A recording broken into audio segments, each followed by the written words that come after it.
how to share your Airtable base with others. Hi guys, welcome to another tutorial. In this tutorial, I will show you how you can share your Airtable base with others. So kindly follow through till the end.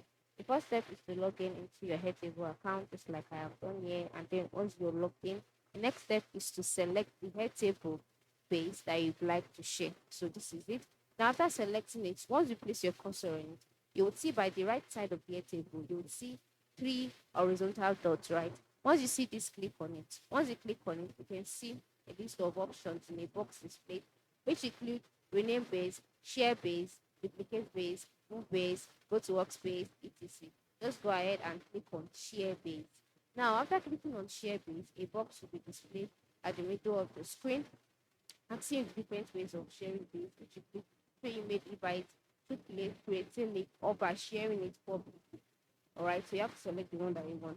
If you want to use email, you just click on the email box here and type out the email address that you would want to send the that you want to send or share your base with.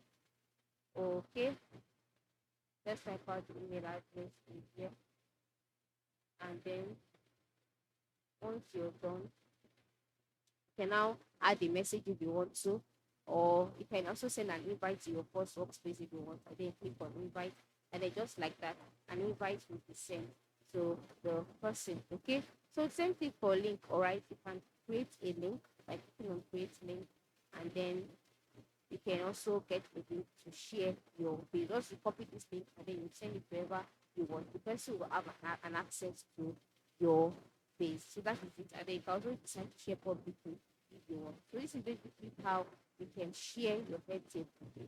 I hope this tutorial has helped you. Thanks for watching and have a nice day.